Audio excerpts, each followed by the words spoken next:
Hello, my name is Margaret Rhodes, and I have a fear of public speaking. To get the about me out of the way, I am a 20-year-old native of Pennsylvania and am pursuing a degree in computer animation focusing on compositing. I am a dog person, and I really miss my two back home, Marquette and Shammy. They're back with my parents in PA. I have a rather strong dislike of hospitals for no real reason, yet I'm allergic to most samples on your average allergy test. I have one younger sister who was born for sports, plays internationally, and had committed to college by her sophomore year in high school. Now that you know a little about me, let's get down to the core of this video: public speaking and the fear of it. Let's face the facts. Public speaking is terrifying. You're standing up in front of an audience, usually strangers, though occasionally peers, and presenting something that you've invested time and effort into. The worst thing they can do is judge you, but that's exactly the problem. Being judged is incredibly painful. You're taking a chance, and it really hurts to be shot down. But we've all had to speak to an audience at some point, whether we're pitching a project or standing up for a cause.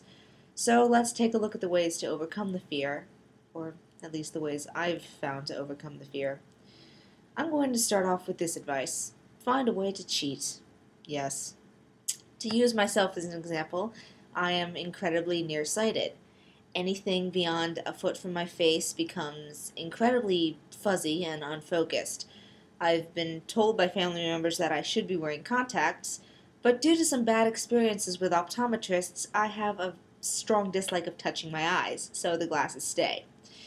However, I have found that if I take my glasses off when speaking publicly, I can make it look and feel as if I'm making eye contact without actually having to make eye contact, because at that distance, I really can't see any detail. It helps me pretend that the audience isn't there, and that makes public speaking a little easier for me. On the other hand, if you're more stressed by the waiting until you give the speech rather than the speech itself, try finding a way to distract yourself until the project comes. Read a book, listen to some music, play a game, whatever works for you. You'll stay calmer until the presentation, and probably be calmer through the presentation. Another tactic is to use that energy rush you get when you're standing in front of an audience to push yourself through it. Once you're in the thick of things, it's harder to back out, and your only option is to keep going and get it over with. I've used this method several times, mostly in drama class in high school. One of the exercises our drama teacher would have us do is to get up on stage in front of the rest of the class with a partner and carry on a conversation in gibberish.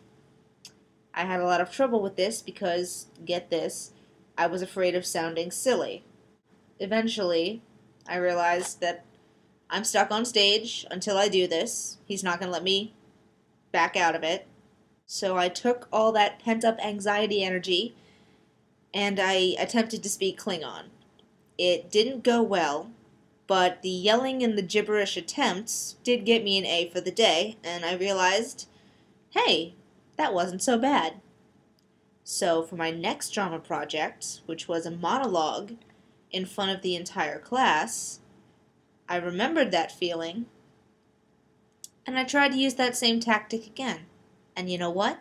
It worked. Suddenly public speaking wasn't so bad. I learned that, yes, you are going to get through it, and once you are through it, you're probably going to like how it came out. I still get incredibly anxious when I have to say anything to a large group of people, especially in this video. I've done several segments of this video at least 10 times over, just because I didn't like how they were turning out, or I tripped over my words, or I couldn't remember what I was going to say, I panicked, and yada yada yada. But here we are, at the end of my video. I'm still alive, so public speaking can't be all bad. Thanks for your time.